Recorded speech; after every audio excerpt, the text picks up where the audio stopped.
Okay. So you should have completed book the second by reading chapters 19 through 24.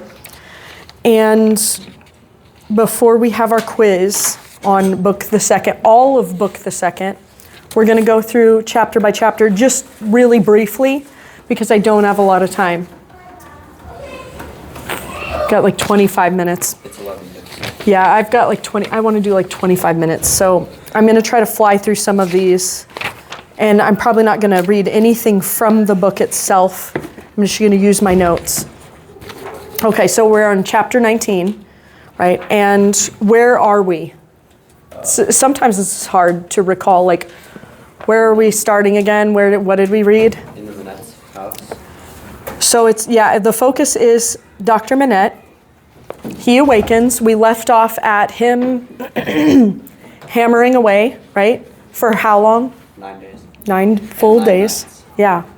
It was a really long relapse that he had, and he hadn't had one in a very, very long time, right? And it's very worrisome. His daughter and Charles Darnay went off on their honeymoon, and it is because of what secret that he had this relapse in the first place? Somebody other than Riley? It was because Charles revealed what part of family he actually was instead of... Yeah, his real name. He revealed his real name, which is, what's his real name? Evlemont. Evlemont? Yeah. Yes. I have a question. Okay. So, Mr. Laurie and Miss Cross, why did they do it by candlelight? So they were doing it while he was sleeping, Also, right? I have a small correction for you. Last week you said in one of the chapters that they cut up the bench, but we No, didn't yeah, they see were them they were actually- planning. This is what they were doing. Yeah, Yeah. but we didn't hear about that until Yeah. actually the chapter. See, I've read the whole book, and then I also have listened to the audiobook, and then I have to read ahead of you guys. So I forget where the chapter divisions are sometimes. I'm trying not to give too much away so that you guys continue on in your reading. So sometimes I put that in the wrong chapter. So now they've actually destroyed the bench. Why did they destroy why did they want to destroy the bench in the first place? So that he doesn't have another relapse. Mr. Laurie, he's what? They think that triggered it. Yeah, Mr. Laurie assumes that not only might it trigger it, but it's enabling him to go into those relapses, right? And he thinks that this might not be great for him because he has no outlet then after that, but he can't just keep going into these stupors of continuing to do the things that he did while he was actually physically imprisoned. He's going to have to deal with the trauma that he's faced and what he still is feeling about it. He doesn't want to deal with it. He automatically gets really nervous whenever anything like that is brought up, right? So they did it, but did Mrs. Pross and Mr. Laurie feel good about doing it when they did it? They felt guilty. They felt like it was criminal, like they were doing something criminal, which is pretty interesting because so many of the citizens are doing actual crimes, like heinous things, and yet They felt like they were murdering someone. they had Dr. Manette's permission. He said, yeah, I think you're right. And yet they still felt almost like they were doing something horrible to an innocent human being. Okay, so that's where our analysis on this is that he doesn't want to be triggered by a relapse, right? But in a way that relieved so much of his pain by substituting the perplexity of fingers for the perplexity of the brain, right?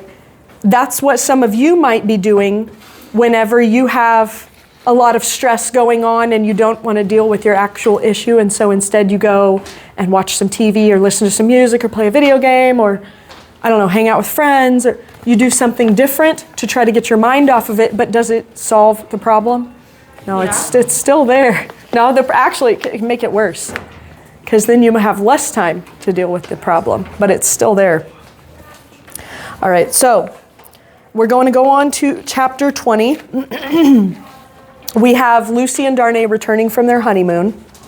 Okay, and who shows up? Sydney Carton. You guys do remember, you want to chime in because you do have a grade also on your participation in class as well.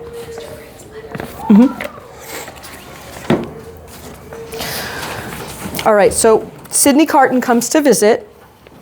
Now remember, what did he say essentially to Lucy the last time that he had spoken with her? Basically confessed that he liked her and was like, we shall not talk. He confessed his love, his undying love for her, but then said, we have to just, we can only be friends. We can't go on, we can't move forward with it. I can't be helped. And what does she say? She thinks he can. She thinks he's redeemable, right? For you. All right, so he takes Darnay aside, and this is actually kind of a quick chapter. There's not a lot to it, but there is two characters who are converging, and we see differences in them that we didn't see before. So Charles Darnay is talking with Sydney Carton alone. They're talking by themselves, and what are they talking about? Which chapter is this? This is 20. We're talking about a conversation they had when Sydney was really drunk and her. Yeah, when they first actually met and got to speak right after Darnay's trial, how did Sydney behave? He said he didn't like. Yeah, he was like, I don't like you. I'm just gonna be honest. I don't even like you. And that's it. And Darnay just had to be like, all right, I don't even know you, but okay. And now what does Sydney want to say to, They should, or what does Darnay want to say to Sydney? they should be friends, and they should forget the conversation. And he apologizes to him, like an actual heartfelt apology. We see a side of Sydney that's actually completely opposite of what we generally see. He's been envious, he's been angry, he's been in despair and hopeless and poor me, self-pity, right? And now we're seeing actually he's starting to take responsibility for some of the things that he's done. And it's really difficult to go to somebody and apologize to them when you've been a real jerk, right? Even if you admit that you have been a real jerk, like it's hard to go and tell that person, okay, I was a real jerk, because they might not accept your apology. Now, what does Darnay do? Accepts. Huh? Accepts it, the apology. Does He does outwardly, but then when he's talking to Lucy Manette, what does he say?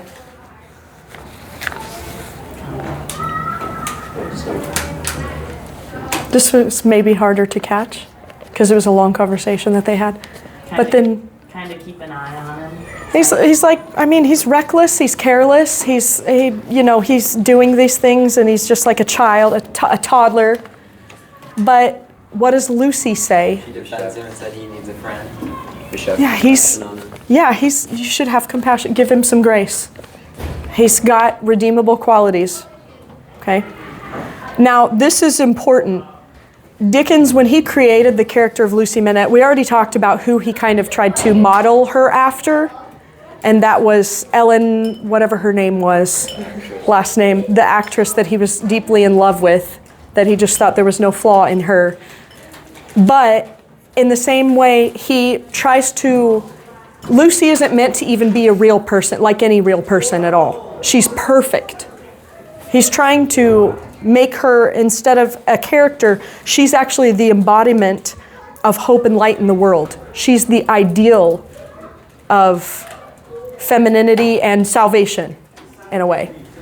So start to think more about Lucy instead of just being this kind of clueless, innocent, naive, always caring and loving, and there's always hope and positivity. Instead of thinking about her that way, start to think about her as she's like this redeeming thread, the golden thread, that's holding everybody together and inspiring everybody to kind of do better and resurrect. And that's what she is. She's an ideal. She's not a real person. Now, in the book, she's supposed to be a real person, but in Dickens's mind, he meant her to be an ideal. All right, so that's what, now Darnay says, oh dear, you're right. You're so loving and compassionate. I'm so glad that I have you, right? So once again, she's not only trying to help Sydney Carton to redeem himself, she's actually redeeming her husband once again to come back to this compassionate side, be gracious to him. There's something good about Sydney that we just don't see it just yet. All right, so chapter 21. How many years does it skip ahead in this chapter? This chapter, Lucy is 31 in this chapter. It's 1775 is when we started, and we're at 1789, so like 14 years have passed by or so. 14, 50, somewhere around Is there. that conversation? Because she was 17, she's now like 31. Yes. Her son died, correct? Yeah. Yes, she did have a son, a Okay, I baby. got minorly That part was confused by really this sad. because He the lived son for a little died. while. Yeah, he lived for a little while, and then he died. Did she only have 2 children? She has 2 children. Well, she has 2 children. One is no longer with them. Can somebody shut those doors? The other one's like Little Lucy or something. Huh? Is the other one like Little Lucy or something? Little Lucy. Yeah, Lucy Jr. Essentially, yeah. Little Lucy. Because everybody names their child after the parent. I mean, because you never know which one of you is going to die, and you want that name to carry on, I guess. But yeah, there's Little Lucy. She had Little Lucy. They had 2 children. Was the other one little Charles? Is that like a? I don't- He's gonna die. Metaphor? I honestly don't remember if it actually named the other child He who was a literally boy. just said, It's not going to be on your quiz. Don't worry about it. the little boy died. All right, so 8 years have passed. Yeah, Sidney Carton he's befriended these children as well, almost like an uncle, like a family friend. He's coming around occasionally, and he's starting to kind of, I don't know, like reinvent himself in a way. He is kind of showing some redeemable qualities. Yeah, he just comes to the house like uninvited at times, but he's still sober. He's sober. That's a good thing. Yeah. So he's still working for Stryver, and Stryver has married a widow who has 3 sons. Does this sound like, that's something Stryver, okay, why did he do that, I wonder? Yes. And then doesn't he offer the son to Charles? Oh, yeah. And then Charles is like, oh no. And then he's like to his son's going like, I'm so glad that you didn't accept that. He has to have like he cannot be wrong. And He then, cannot be wrong. He's always right. And then he Reminds was me of like, Mr. Collins a little bit from. and then he was like, well, Lucy was in love with me, but I didn't. You know, I'm glad that I passed on her because it totally would not have been good for me. Yeah, so we still have the same old Stryver, right? But Sidney is more humbly working for him now. He's actually taking pride in his work, taking pride in himself. And Mr. Laurie then appears at the Manette Darnay home one night, because remember, they're married now. And he's exhausted, because what's happening in Paris? What's happening at the Paris branch? Terrible thing. Sure, They're yes. like getting coming in with just like a string attaching to their head. There's some bad things happening. The unrest is getting worse, right? And the Telson's Bank branch in Paris is right in the middle of it. All right, so meanwhile, in Saint Antoine, which is, remember, that's where the wine was spilt, right? When I had that huge quote up there about the red on the hands, on the face. So Saint Antoine, they armed themselves with every type of weapon imaginable. How did they do this? And she got a knife and a They gun. rip bricks from walls. They kill people. This is an important part of the story, because we're actually seeing history played out. Now he does take a lot of liberty, so I do want to read this, because the storming of the Bastille was an actual a historical thing, an event that actually happened. It's very important because it's pretty much the first major event in the French Revolution. Okay, it really kicked things off. What's the Bastille? The Bastille is it's a prison. It was a prison. So I'm going to actually read about it so you'll understand more about it, because there is a lot of fiction here, but he's trying to paint a narrative that's highlighting the evils on both sides so that we understand just how detrimental the French Revolution actually was. And was it worth it? Could things have been done a different way? What did we sacrifice, essentially, religion and aristocracy for? What did we sacrifice? Something's going to rule. It's essentially, who do you want to be your God? Because there is going to be a God. If it's not the creator God, you're going to have a dude who is essentially like your God. Why not a queen? You could have a chick, who's essentially a god. Isn't that the equivalent of dude? A chick and a dude? Yeah. Okay. Yeah. You'll have somebody who's ruling over you, and it might even be yourself, and we know where that leads. Right? Not good things. They Okay. Frankenstein. All right, so we have the storming of the Bastille. I want to read a little bit about that first. We'll talk about what Madame Defarge does, and Mr. Defarge, Yeah. Monsieur. The insane lady with a knife. She's not the just aloof, just knitting little old lady that people think of her as. She's actually like leading a lot of this. She's pretty manipulative. Yes. When I was reading through it, like before this, I always thought of Madame Defarge as like a little old lady who's kind of blind. And then She's not, yeah. And then I watched like the first hour of like A Tale of Two Cities, made in like 1939 or whatever. And then You saw a her, different and I'm like, depiction of her. Oh, I understand. It makes a bit more sense after seeing that and then reading the She's not. She's totally a revolutionary leader. Yeah. And in this case, she's not a benevolent revolutionary leader. She has her own agenda. She's almost like the first feminist, kind of.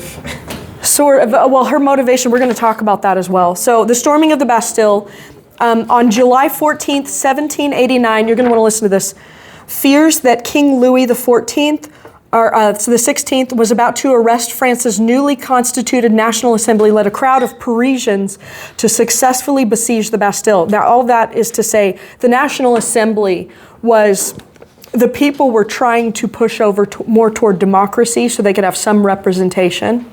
The National Assembly was their party that would bring their problems, issues, and complaints to the aristocracy. Now, the king and the aristocrats and the noblemen were attempting to kind of dissolve the National Assembly so that the people, which was like 90% of all the people, would have no representation. So they could just completely rule.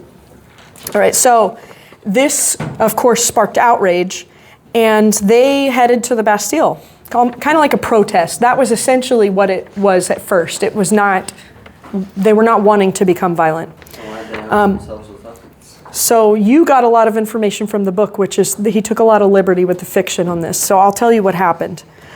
So the Bastille, it has underground cells, and in the French mind, it was the epitome, the symbol of monarchical cruelty. Okay, this was like the symbol of oppression from the aristocracy. However, the people were kind of lied to in a way. So what had happened was some of the prisoners would get out of prison, or even while they were in prison, they would write books to make money, and they would kind of exaggerate the cruelty that was happening in prison. In fact, the Bastille was the prison that if aristocracy was arrested and sent to prison, they wanted this prison. It was the more comfortable of all of the prisons. Okay, so not great, still not a great place to be, but very much more comfortable. And there weren't even that many prisoners whenever the Bastille was stormed. Yes, quickly, because we got to get through this. We have 5 minutes. When they say the prisoners, the records, the secret cells, the instruments of torturing prisoners. It's exaggerated. Okay, so that's what the people were thinking. Like, this place is just horribly cruel and oppressive, and maybe there were some elements of that, but a lot of it was exaggerated. So the truth was that by 1789, the Bastille had become a preferred destination for aristocratic prisoners to obtain privileges there because it was more bearable than other prisons. Moreover, on July 14th, the entire structure contained only 7 inmates, just 7. And there were 82 invalides who were guarding it. Just these were actually retired, retired soldiers who were kind of goof-offs. They were kind of just sent there because it was kind of a cushy job and there was not a lot to do. So 900 Parisians gathered outside the fortress that morning, and then they were just intending to take away all of the gunpowder and the cannons and everything. Just take it away. You can't oppress us anymore. And they laid out their demands to They laid out their demands, and they believed it would be, pretty well respected. They had their numbers. But Delaunay refused to surrender. So that's who Madame Defarge has them drag out, and they're all like beating him and everything to death. And then she chops his head off, right? He was killed in that way. He was dragged out. They were essentially trying to figure out, how do we want to kill him? Like, let's hang it. No, let's do this. No, let's draw and quarter him. No. And he didn't want that to happen, so he provoked them by actually kicking one of the citizens in the groin, so they'd just kill him right there, and they did. It's actually a little bit smarter, yeah, but he was killed. He was killed in that same way. It just really developed. It was almost like the Boston Massacre that had happened in history, where there was a lot of confusion. So it wasn't meant to be violent at first at all, but then one shot rang out, and then everybody started fighting. So all in all, they liberated 7 prisoners, and 98 attackers died. So 98 citizens died, and then like 9, I think, of the soldiers, the guards, died, and also Delaunay. Okay, so was it worth it? I mean, 7 people. 7 people, and like some of them were actual criminals, some of them were mentally insane. Yeah. Did they want to kill Mr. Manette, or did they want to bring him out of prison? No, Were they just looking for him, or what? So he knows that Mr. Manette is not in prison, right? Yeah. Defarge, because he was living in Defarge's wine shop, I right? still don't understand why he was there. Let's go through this. You're going to understand. As soon as we get through the book, you'll understand. All right, so Madame Defarge, she cuts off Delaunay's head, right? She's happy. She's like, haha, we've done it. This is part of her plan. This is what she wants. But while she's out there trying to exact revenge, where's Monsieur Defarge? What is he doing? is he trying to get the governor? He's trying to get evidence. He's trying to release prisoners and things like that. He's not wanting revenge. He's wanting justice. He wants justice. We talked about this the last class. He wants justice. She wants vengeance. So we're kind of Okay. seeing both sides of the revolution a little bit. Yes.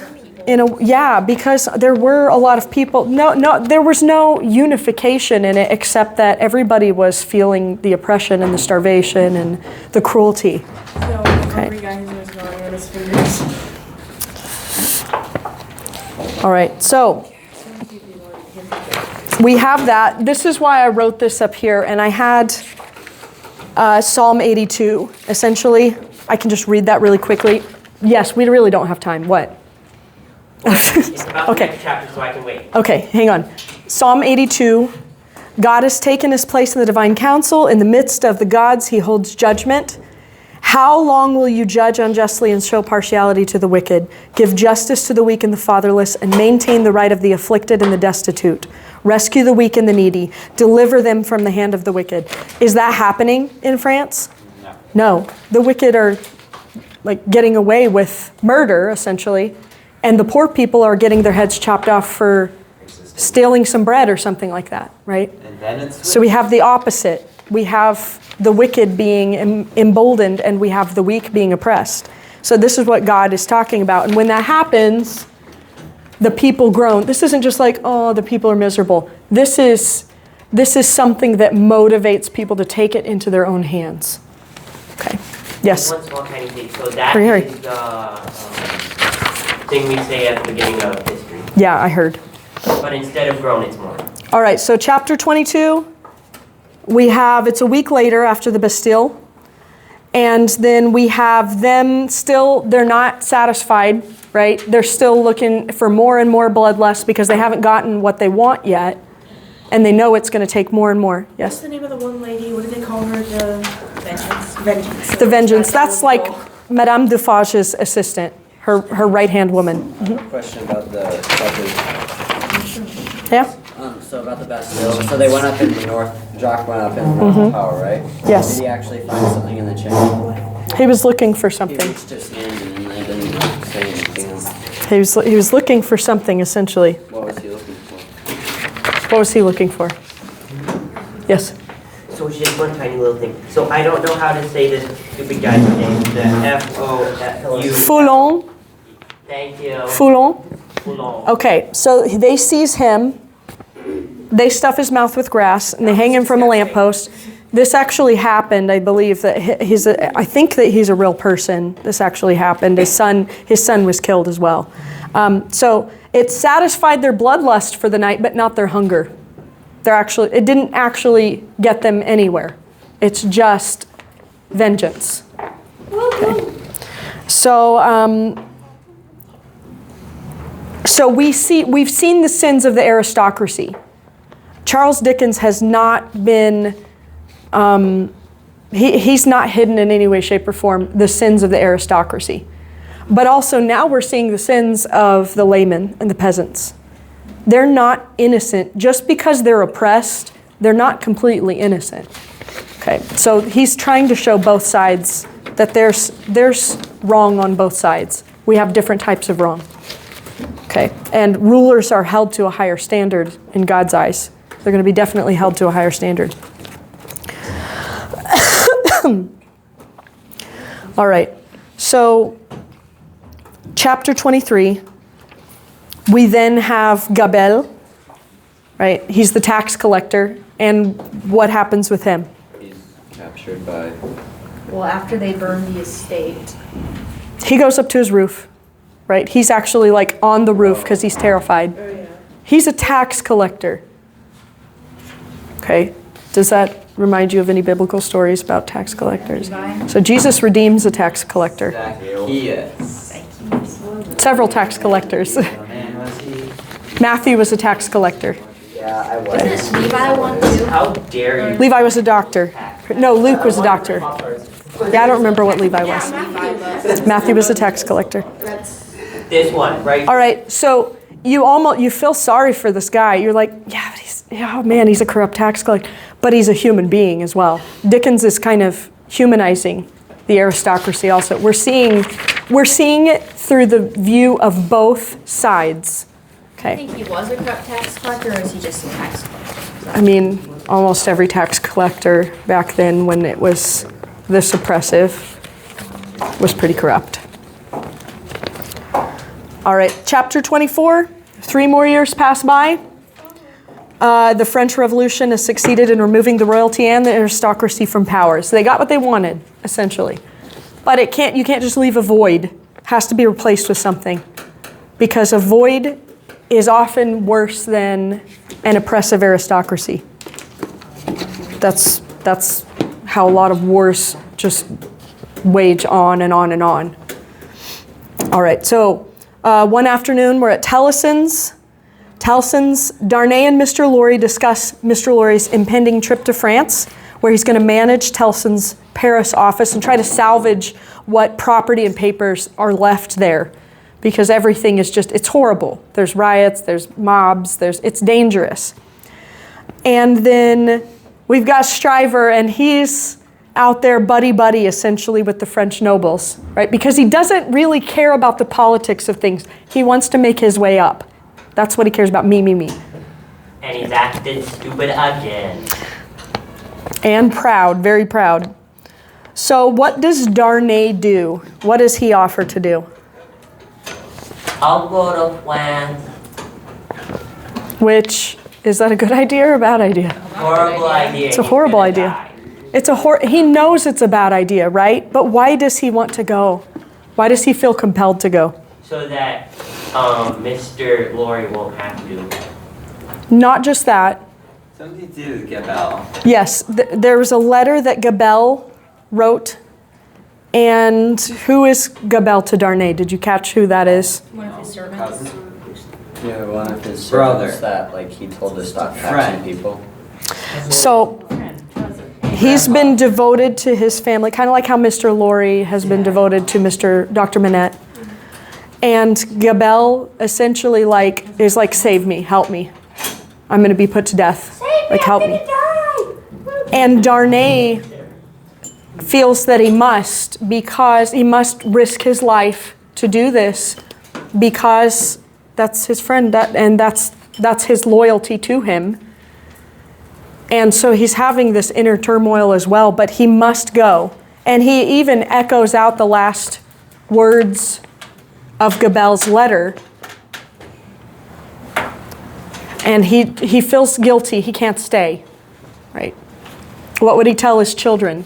That he let his friend die, who would have obviously he would have tried to come and rescue him if it was the other way around.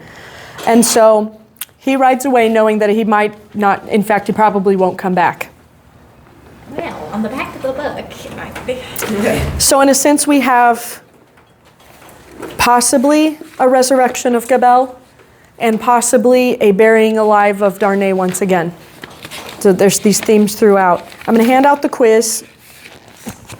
Open book, sure, but I'm telling you, it's a lot. Charles Darnay is actually alive halfway through chapter 3. I looked Can you pass ahead. those down? Didn't he send extra letters? Yeah, he sent 2 One to letters. his wife and then one to Mr. One to the doctor. Please take care of her and don't let her die a horrible death. As if he cared. I've got a question. Yes.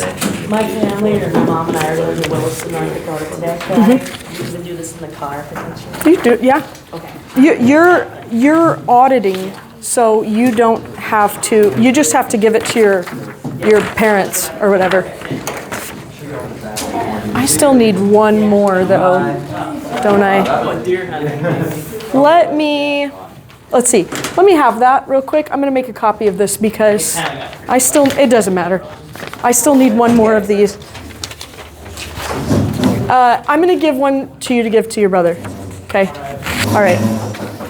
So this is the same type of a quiz. Listen up.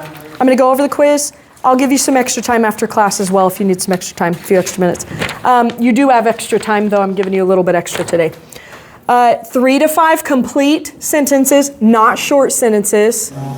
Sorry. 3 to 5, which that's a small paragraph, a small paragraph. It should flow. You're answering a single question or maybe 2 questions put together. It should flow, not like a list. Okay? 3 to 5 sentences. And when it says compare and contrast, that's 2 different things. Compare is similarities.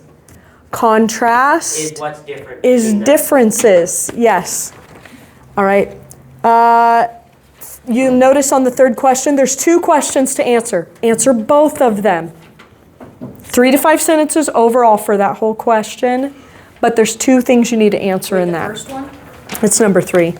There's 2. You see 2 questions there. Just make sure you answer both all together in 3 to 5 sentences. Yes. Can I do a Venn diagram for something to compare and contrast? I don't care if you do a Venn diagram, but you have to have 3 to 5 sentences. Wait. Compare and contrast, once again, number 4. Similarities and differences. And then number 5, catalyst. What's a catalyst? Something that It's makes like a reaction the go faster. cause. Yeah, it's something that sparks something, sets something off. Thing that sets something off or starts something. Okay. Number 6, throughout book the second, it has to be, the examples have to be from book the second.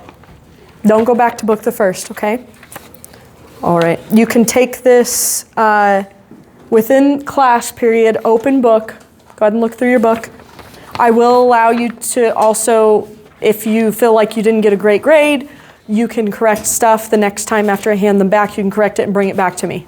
Okay, you will still have time to do that. Make sure you write your name on the top, right? And if you have a question, just ask.